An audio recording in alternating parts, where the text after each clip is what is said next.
folks, it's Darren, that Tassie Wargamer here. Big change today. First up, we're playing on a Saturday, not a Sunday. Because John's got some things planned for tomorrow with his family. Secondly, because it's a Saturday, we couldn't get to our usual gaming spot at Good Games because they have got a Magic the Gathering game or tournament going on. Every table is full. And thirdly, we're trying a new game, which is Dead Man's Hand. So we are here in the beautiful but slightly windy Gilston Bay in southern Tasmania, just out of Hobart.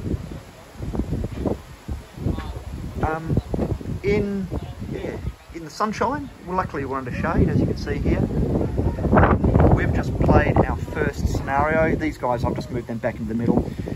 We've just played the opening scene, The Stranger, where John's single marshal was facing off against 3 of my dudes. John killed 2 of my guys reasonably quickly because the marshals are pretty powerful. However, my final guy, who was here in the blacksmith, he ducked out here. John's marshal was just under here. Oops, sorry, just under here. He was over here. And I rolled a natural 20 and wiped him out. So it was what looked like a fait accompli where John was going to have a win.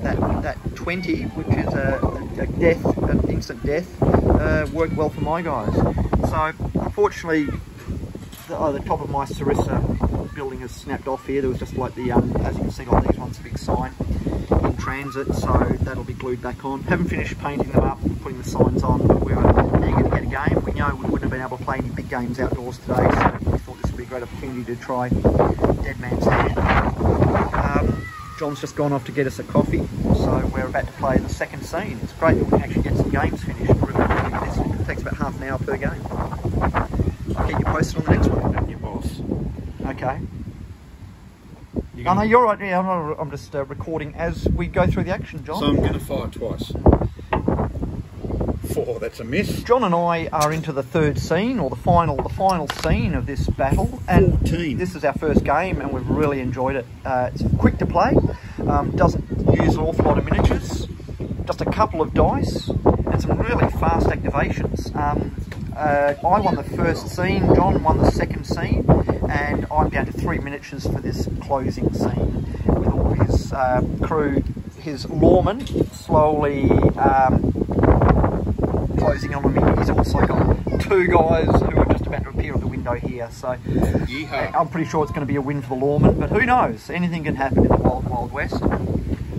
John, closing remarks. What do you think of the game so far, the rules? Bit of fun, very simple, very easy to follow that, and you don't have to keep, you know, and hardly any dice, so it's nice and easy. And the modifiers were very easy to remember too, weren't they? There was only a handful of modifiers we had to remember. The only thing is, got to remember to use your cards. Absolutely, we tend to have them our hand. We've probably been keeping them there sitting a bit too long. We've forgotten a few things, haven't we? I think we forgot to, our under fire markers, we weren't using them as a modifier for our shooting, so we forgot that. So next game we'll be remembering that we'll be to use how our under fire markers influence our shooting.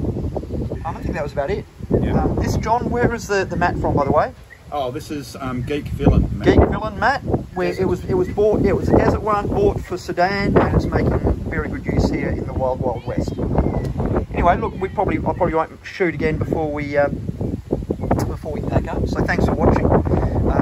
If you're in 2 minds about going Dead Man's Hand, I would certainly recommend it. It's been a really fun game. Quick beer and pretzels. Beer and pretzels, or in the park on a windy day. But it's really quick to pick up, but a lot of fun and some really good narrative with it. We love it. Thanks for watching.